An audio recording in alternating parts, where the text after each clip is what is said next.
माननीय सदस्य ने शिक्षकों को लेकर के सबसे पहले जो सवाल पूछा है उस संबंध में मुझे जानकारी देनी है, आपके माध्यम से सदन को अवगत कराना है कि जो हमारे वर्तमान में जो हमारी छात्रों की संख्या है, उन छात्रों की संख्या को देखते हुए जो हमारे पास में शिक्षक हैं, मैं इसमें शिक्षकों को ही केवल सम्मिलित कर रहा हूं, सहायक अध्यापकों को,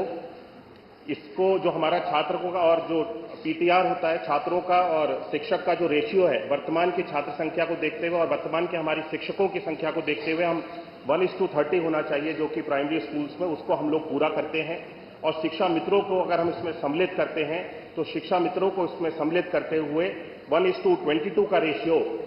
हम पूरे प्रदेश में अपने छात्रों के अनुपात में शिक्षकों को जो संख्या है उसके बराबर हम इसको पूरा कर पाते हैं। तो मुझे वर्तमान में अभी जब शिक्षकों की आवश्यकता उत्तर प्रदेश सरकार को अपनी छात्रों को संख्या को देखते हुए हुई, तो हमारी सरकार के समय में ऐसे समय समय पे अलग अलग भर्तियों के माध्यम से भी शिक्षकों की नियुक्ति की गई है। मैं सदन को आपके माध्यम से अवगत कराना चाहता हूं कि 2018 में 12,460 सहायक अध्यापक प्राथमिक भर्ती की प्रथम चरण में 5,948 शिक्षकों को नियुक्त किया गया था। 2018 में 68,500 सहायक अध्यापक भर्ती में 45,567 शिक्षकों को नियुक्त किया गया और 69,000 सहायक अध्यापक भर्ती में 2020-21 में 69,000 टीचर्स को रिक्रूट किया गया, नियुक्त किया गया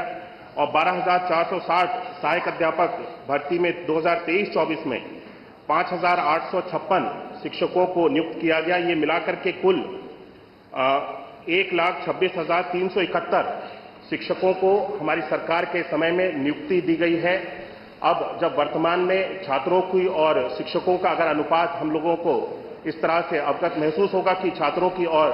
अगर छात्र बढ़ रहे हैं तो आने वाले समय में शिक्षकों की अगर आवश्यकता होगी तब इसके ऊपर विचार किया जाएगा। वर्तमान में कोई नई नियुक्ति को निकालने के लिए सरकार का कोई विचार नहीं है। माननीय सदस्य ने और भी प्रश्न किए कि जो नियुक्ति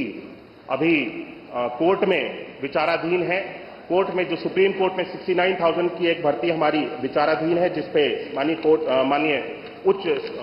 सुप्रीम कोर्ट में सर्वोच्च न्यायालय में जिसका केस चल रहा है, उसके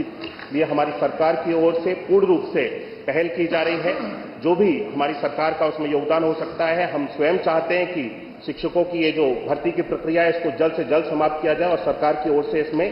पूर्ण योगदान दिया जा रहा है। माननीय सदस्य ने खेलकूद के बारे में भी चर्चा की। मैं बताना चाहता हूं, अवगत कराना चाहता हूं कि हमारी सरकार के समय में बच्चों की शिक्षा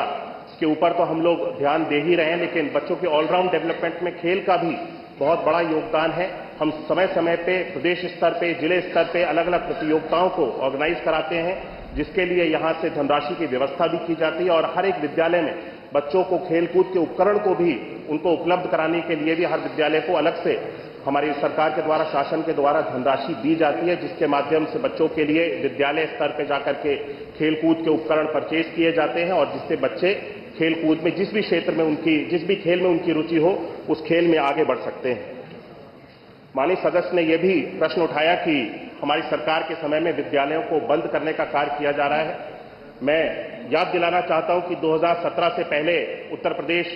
में परिषदीय विद्यालयों की जो स्थिति थी वो किस तरह की स्थिति थी। बच्चों को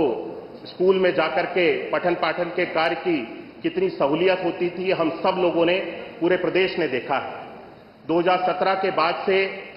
उत्तर प्रदेश में खास तौर पर परिषदीय विद्यालयों में ऑपरेशन कायाकल्प के माध्यम से जिस तरह से हमारी सरकार के द्वारा विभिन्न 19 पैरामीटर्स पे कार्य किया गया और परिषदीय विद्यालयों की एक तरह से पूरे प्रदेश में तस्वीर को बदलने का कार्य किया गया। हमारी सरकार के समय में किसी भी विद्यालय को बंद करने का निर्णय हम लोगों ने नहीं लिया है और हमारी सोच भी नहीं है कि बच्चों की पढ़ाई के लिए जो विद्यालय चल रहे हैं उसको बंद किया जाए, बल्कि हम सब लोग आने वाले समय में अत्याधुनिक और नए और उच्च स्तर के, बढ़िया स्तर के विद्यालयों को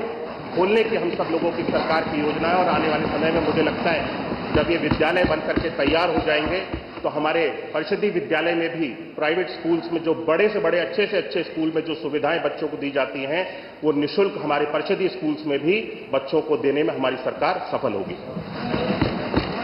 आ गया पूरा उत्तर। पूरा आ गया, इसमें जितने भी बातें थी सब आ गई बड़ी स्पष्ट।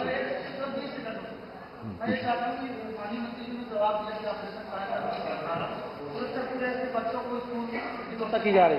भारत सरकार के आंकड़े कहते हैं कि पूरे उत्तर प्रदेश में 7,85,000 बच्चे स्कूल नहीं जा रहे हैं। तो क्या सरकार की कार्ययोजना में किसी प्रकार की कोई कमी है कि ये बच्चे विद्यालय नहीं पहुंच पा रहे हैं? आप अगर कह रहे हैं कि ऑपरेशन कायाकल्प से विद्यालयों की संरचना बहुत हो गया, तो 7,85,000 बच्चे कैसे स्कूल नहीं जा रहे हैं? सरकारी आंकड़े, इस पर माननीय मंत्री जी कुछ जवाब देना चाहेंगे?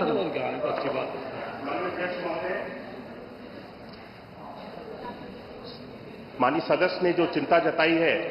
कि बच्चों को भारत सरकार का उन्होंने कोई डेटा कोट किया है सदन में, जिसके माध्यम से उन्होंने ये बताया कि 7 लाख कुछ संख्या में बच्चे विद्यालय नहीं जा रहे हैं। मैं इसकी अवश्य जानकारी करा दूंगा, लेकिन मैं प्रदेश स्तर पर बताना चाहता हूं कि उत्तर प्रदेश सरकार के द्वारा इस चीज को हम लोग पूरी तरह से सुनिश्चित करने का प्रयास कर रहे हैं। हम लोग हर वर्ष ये नहीं, आप मंत्री जवाब दे रहे हैं, आप आगे आ रहे हैं, बैठिए प्लीज। हम लोग हर वर्ष अभियान चला करके विशेष तौर पे, जिसमें सभी माननीय जनप्रतिनिधिगण, सभी हमारे विभाग के अधिकारीगण और समाज स्तर पे भी, लोगों के स्तर पे भी बृहद स्तर पे प्रयास किया जाता है। स्कूल चलो अभियान के माध्यम से हर वर्ष जब नया सत्र प्रारंभ होता है, माननीय मुख्यमंत्री जी स्वयं इस कार्यक्रम की शुभारंभ करते हैं, जिसके माध्यम से हम लाखों की संख्या में, इस वर्ष भी लाखों की संख्या में, हम ऐसे बहुत सारे बच्चे हैं जो विद्यालय से जुड़े हुए नहीं थे, उनको हम इस व्यवस्था के साथ में जोड़ने के लिए हम सब लोग सफल हुए हैं। और आगे आने वाले समय में मैं माननीय सदस्य को आपके माध्यम से सुनिश्चित करना चाहता हूं, उन्हें आश्वासन देना चाहता हूं कि उत्तर प्रदेश में ऐसा कोई भी बच्चा नहीं होगा जो शिक्षा की व्यवस्था से दूर रहे। संख्या 3 श्री अतुल प्रधान, अतुल प्रधान, श्रीमती आ गई, संदीप जी आ गए, देखो पूरा विषय आ गया। माननीय मंत्री जी से जानना चाहा कि जो हमारे शिक्षा मित्र